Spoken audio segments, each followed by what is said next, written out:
Pawan Kalyan cinema అంటే అభిమానులకే కాదు box ఆఫీస్కి కూడా అదో పెద్ద పండగ. అందుకే ఆ పండగ ఎప్పుడెప్పుడు వస్తుందా అని అందరూ ఆసక్తిగా ఎదురు చూస్తుంటారు. సుదీర్ఘ విరామం తర్వాత పవన్ కళ్యాణ్ కథానాయకుడిగా నటించిన చిత్రం హరిహర వీరమల్లు. పవన్ కెరీర్లో నటిస్తున్న తొలి పీరియాడిక్ మూవీ కావడం, ఏపీ డిప్యూటీ సీఎంగా బాధ్యతలు చేపట్టిన తర్వాత వస్తున్న సినిమా కావడంతో దీనిపై భారీ అంచనాలు ఉన్నాయి. పైగా పవన్ స్వయంగా ప్రచార కార్యక్రమాల్లో పాల్గొనడంతో ఆ అంచనాలు ఇంకా పెరిగాయి. ఇక కథ విషయంలోకి వెళ్తే 16వ శతాబ్దంలో మొదలయ్యే కథ ఇది. మొఘల్ చక్రవర్తి ఔరంగజేబ్ ఢిల్లీ పీఠంపై కూర్చొని ఎన్నెన్నో దురాఘాతాలకు పాల్పడుతూ పాలన కొనసాగిస్తుంటాడు. మత మార్పిడి కోసం దేశ ప్రజలని బలవంతం చేస్తుంటాడు. అందుకు ఒప్పుకోకుండా హిందువులుగానే జీవించే వాళ్ళ నుంచి జిజియా పన్ను వసూలు చేస్తూ ఉంటాడు. మరో పక్క ప్రజలు ఆకలితో అలమటిస్తున్నా వాళ్ళని పట్టించుకోకుండా దేశ సంపదని తెల్లదొరలు దోచుకెళ్తుంటారు.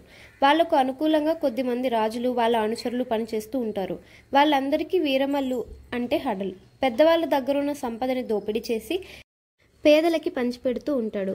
బందరు నుంచి హైదరాబాద్ నవాబు కుతుబ్ షాహీ దగ్గరకు తీసుకెళ్తున్న వజ్రాలపై కన్నేస్తాడు వీరమల్లు. తన బలగంతో చార్మినార్ వరకు వచ్చి మరీ వజ్రాల్ని కాచేస్తాడు. అతని వీరత్వం గురించి తెలుసుకున్న కుతుబ్ షాహీ ఢిల్లీలో ఔరంగజేబ్ సింహాసనంపై ఉన్న కోహినూర్ వజ్రాన్ని తీసుకొచ్చే బాధ్యతను అతడికి అప్పచెప్తాడు. ఏ కారణాలతో అందుకు వీరమల్లు ఒప్పుకున్నాడు? హైదరాబాద్ నుంచి ఢిల్లీకి వెళ్లే క్రమంలో ఆయనకి ఎదురైన పరిస్థితులు ఎలాంటివి? ఈ కథలో పంచమి ఎవరు? ఆమెకి వీరమల్లుకి సంబంధం ఏమిటి? శత్రు దుర్భేద్యమైన ఔరంగజేబ్ సామ్రాజ్యంలోకి వీరమల్లు ఎలా వెళ్ళాడు? తదితర విషయాలు తెలియాలంటే సినిమా చూడాల్సిందే. ఒక సినిమా కొన్ని నెలలు ఆలస్యమైతేనే అవుట్డేటెడ్గా మారిపోయే కాలం ఇది. అలాంటిది 5 ఏళ్లకు పైగా ఈ సినిమా సెట్స్ పైనే ఉంది. అయితే ఈ సినిమా మన హిస్టరీ ఇంకా సనాతన ధర్మం నేపథ్యాన్ని ఇందులో బాగా చూపించడం వల్ల ఇంకా ప్రేక్షకులకు బాగా కనెక్ట్ అయ్యే స్వధర్మం నేపథ్యంతో తెరకెక్కించడం ఈ సినిమాకి బాగా కలిసొచ్చాయి.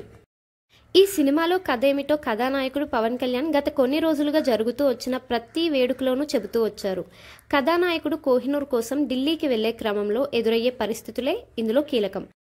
వీరమల్లు పాత్రని అతని వీరత్వాన్ని పరిచయం చేస్తూ సాగే ఫస్ట్ హాఫ్ సినిమాకి హైలైట్ అయితే సెకండ్ హాఫ్లో ప్రీ క్లైమాక్స్ ఇంకా బాగుంది. Please do subscribe to my channel. Thank you for watching.